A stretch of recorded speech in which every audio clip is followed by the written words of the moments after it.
बहुत समय पहले की बात है। एक राजा अपने राज्य में प्रजा को बहुत खुशहाल रखता था और रोज नई नई कहानियां सुनता था।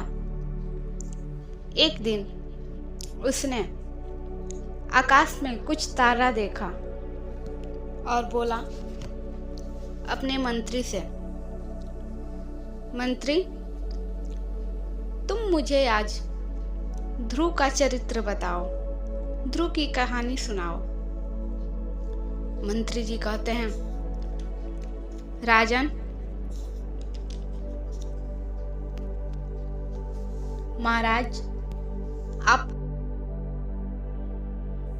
जी कहते हैं, राजन, महाराज, आपको भगवान के अंश ब्रह्मा से उत्पन्न शंभु मनु की कथा सुनाता हूँ। ध्यान से सुनिएगा। मनु ने अपनी शतरूपा नाम की भार्या से उत्पादन और प्रियवतन नाम के 2 पुत्र उत्पन्न किए। उत्पादन की सुनीति और सुरुचि, यह 2 रानियां थीं। उनमें से छोटी रानी सुरुचि से राजा बहुत प्यार करते थे, परंतु बड़ी रानी को राजा इतना प्यार नहीं करते थे। सुरुचि के गर्भ से उत्तम ने जन्म लिया और सुनीति के गर्भ से महाराज का जन्म हुआ। उत्तम की आयु 3 वर्ष की थी और ध्रुव की आयु मात्र 5 वर्ष की थी। एक दिन राजा उत्पादन छोटी रानी सुरुचि के पुत्र उत्तम को सिंहासन पर बैठकर प्यार कर रहे थे। उसी समय ध्रुव भी पिता की गोद में चढ़ने लगा तो छोटी रानी ने ध्रुव को डांटते हुए कहा, अरे ध्रुव, तू राजा की गोद में यानी सिंहासन पर बैठने का दुशासन मत कर, शीघ्र ही नीचे उतर जा। यदि पिता की गोद में और राज्य सिंहासन पर बैठने की इच्छा होती है तो जा तपस्या कर। तपस्या करके परम पुरुष भगवान श्री नारायण की आराधना कर और उनकी कृपा से मेरे गर्भ में आकर जन्म लेना, तब तुझे राज्य सिंहासन पर बैठने का अधिकार मिलेगा। इस प्रकार सौतेली माँ की डांट सुनकर ध्रुव हुई आंखों से आंसुओं की धारा बहने लगी। आंसुओं को पोंछते हुए महाराज ध्रुव अपनी माँ सुनीति के पास पहुंचे और माँ को सारी बात बताई। माता सुनीति ध्रुव की बात सुनकर रोने लगी और बोली, बेटा, तू दूसरे के लिए किसी प्रकार के अमंगल की कामना मत करे। जो दूसरों को दुख देता है उसे स्वयं दुख भोगना पड़ता है। और तेरी सौतेली माँ सुरुचि ने तो तेरे लिए ठीक ही कहा है। यदि राजकुमार उत्तम राज्य सिंहासन पर बैठना चाहता है तो तू ईर्ष्या भाव छोड़कर उत्तम भगवान श्री हरि का आराधना करे। पुत्रवती युवती जिस प्रकार और कहती है, बेटा, उन कोमल नयन भगवान श्री हरि को छोड़कर तुम्हें तो तेरा दुख को दूर करने वाला कोई दिखाई नहीं दे रहा है। उन्हें प्रसन्न करने के लिए तो ब्रह्मदैनी देवता भी ढूंढते रहते हैं। स्वयं लक्ष्मी जी भी हाथ में दीपक लेकर उन्हीं श्री हरि की खोज किया करती हैं। यदि तुम जन्म मृत्यु के चक्कर से छुटकारा पाना चाहते हो तो उन्हीं भगवान श्री हरि की खोज करो, उन्हीं की ध्यान में बैठा लो। वह तुम्हारी पिता नहीं, तुम्हारे नहीं बल्कि सारी जगत के पिता हैं। तुम उन्हीं का भजन करो।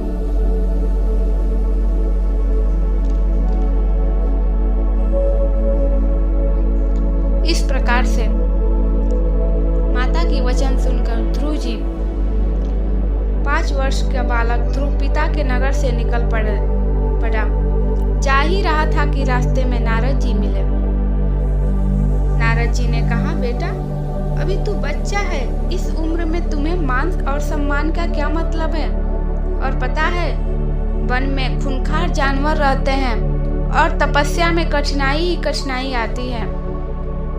इसीलिए तू बेकार के हट छोड़कर घर को लौट जा। बड़े होने पर प्रयास करना। इस प्रकार से नारद जी परीक्षा लेने लगे। ध्रुव जी कहते हैं, देव ऋषि, आपके वचन तो बहुत दूध के समान है, परंतु मुझे जैसे अज्ञानी पर आपका उपदेश काम नहीं करेगा, क्योंकि मेरी सौतेली माँ ने मुझे मेरे पिता के गोद से नीचे उतार दिया है। इसीलिए आप केवल उस मार्ग को बताइए जिससे उस परम पिता की गोद और उनके दिव्य सिंहासन का दर्शन कर सकूं, क्योंकि आप तो ब्रह्मा जी के पुत्र हो और आप संसार के कल्याण हेतु बाड़ी बजाते हुए, हरि गुण गाते हुए तीनों लोकों में विचरण करते रहते हैं। इस प्रकार ध्रुव जी के वचन सुनकर नारद जी बड़े प्रसन्न हुए और बोले, बेटा तेरा कल्याण हो, तू यमुना जी के पावन तट पर मधुवन में जा, वहीं पर भगवान जी श्री हरि नित्य निवास करते हैं। मैं तुम्हें गुरु मंत्र देता हूँ। इस तदक्षर वासुदेव मंत्र को 7 रात तक जाप करने से आकाश में विचरण करने वाले सिद्धियां को दर्शन हो जाते हैं। नारद जी ने गुरु मंत्र दिया, बोला, ओम नमो भगवते वासुदेवाय, ओम नमो भगवते वासुदेवाय, ओम नमो भगवते वासुदेवाय। इस प्रकार नारद जी ने उपदेश लेकर ध्रुव जी मधुवन के लिए आ गए। सर्वप्रथम ध्रुव जी महाराज ने आचमन किया, फिर स्नान किया।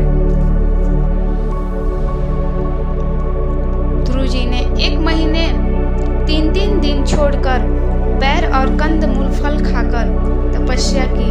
दूसरे महीने में 6 दिन छोड़कर सूखे पत्ते घास खाकर भगवान का भजन किया। तीसरे महीने में 9 दिन छोड़कर जल पीकर भजन किया। चौथे महीने में 12 दिन छोड़कर वायु पीकर भजन किया। 5वां महीना 6वां महीना में वे सांस जीतकर एक पैर पर खड़े होकर इतनी घोर तपस्या की कि तीनों लोगों में कांपने लगा, हाहाकार मच गया। भगवान प्रसन्न हो गए, ध्रुव को दर्शन देने की तैयारी करने लगे। ध्रुव जी ने 6 महीना तक घोर तपस्या की। मंत्री जी कहते हैं, महाराज, भगवान श्री हरि गरुड़ पर सवार होकर ध्रुव को दर्शन देने नहीं बल्कि ध्रुव के दर्शन करने आए। भगवान ने देखा ध्रुव ध्यान में डूबा हुआ है, इसीलिए भगवान ने ध्रुव के अंदर से अपने स्वरूप को खींच लिया। ध्रुव जी महाराज छटपटाने लगे। उन्होंने तुरंत अपनी आंखों को खोला और देखा सामने भगवान खड़े हैं।